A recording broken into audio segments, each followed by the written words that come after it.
Baik, bismillahirrahmanirrahim. Assalamualaikum warahmatullahi wabarakatuh.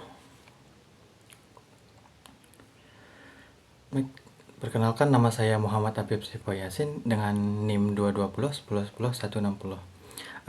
Pada kesempatan kali ini saya akan mempresentasikan materi dengan judul model HEP dalam jaringan syaraf tiruan. Materi ini membahas bagaimana prinsip pembelajaran sederhana dari biologi dapat diterapkan dalam sistem kecerdasan buatan, khususnya pada jaringan syaraf tiruan atau JST.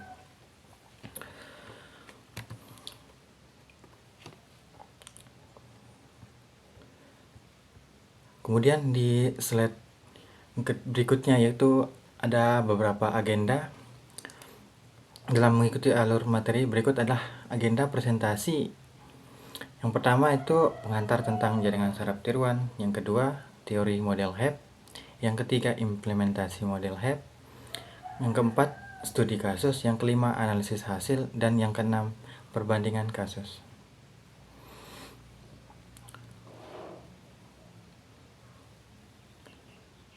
Kemudian di slide yang ketiga yaitu pengantar jaringan saraf tiruan atau JST adalah sistem komputasi yang terinspirasi oleh struktur dan fungsi neuron dalam otak manusia.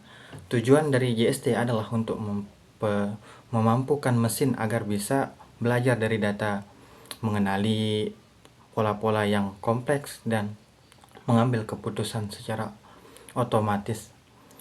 Sebagai contoh, JST digunakan dalam pengenalan wajah, deteksi suara, hingga kendaraan otonom. Slide berikutnya itu teori model HEP.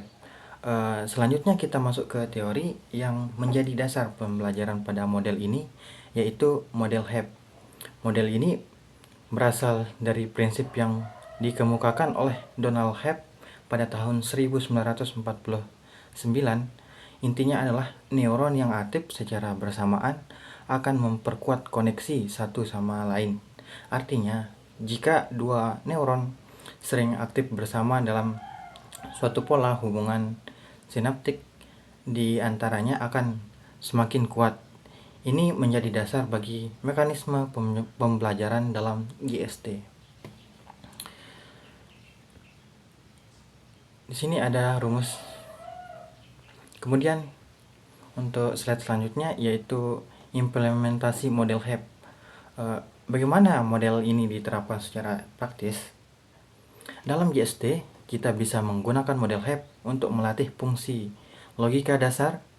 Salah satunya contoh adalah fungsi logika AND, di mana output hanya akan bernilai 1 jika kedua input bernilai 1. Contoh implementasi fungsi logika AND dengan model HEP. Tujuannya menggunakan jaringan saraf tiruan sederhana untuk menerapkan model HEP untuk mempelajari fungsi logika AND.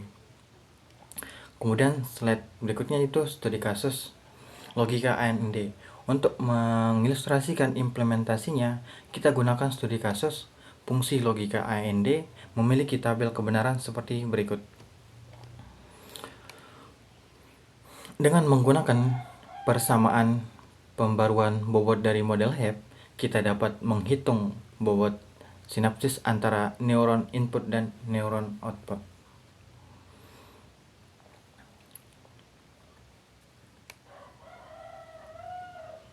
Kemudian di slide berikutnya adalah ini visualisasi model.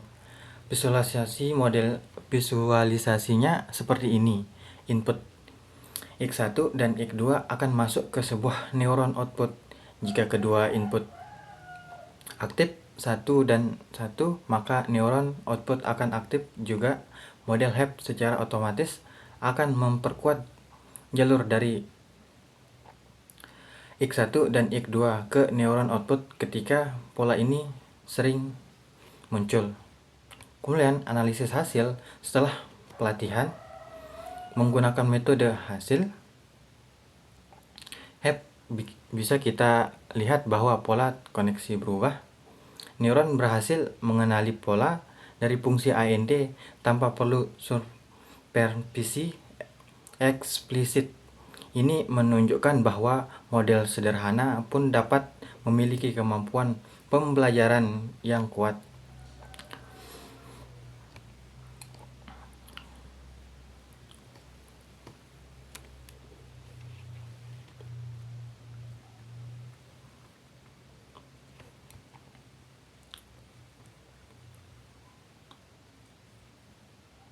Baik, untuk yang slide terakhir yaitu kesimpulan. Sebagai penutup, kita bisa simpulkan bahwa model HEP adalah pendekatan sederhana namun sangat berpengaruh dalam dunia jaringan saraf tiruan atau JST. Prinsipnya berdasarkan aktivitas bersama neuron, HEP cocok untuk pembelajaran tanpa pengawasan atau unsupervised learning. Meski sederhana, ia dapat digunakan untuk menyelesaikan masalah logika dasar. Sekian presentasi dari saya. Kurang lebihnya mohon maaf. Dari topik walhidayah. Wassalamualaikum warahmatullahi wabarakatuh.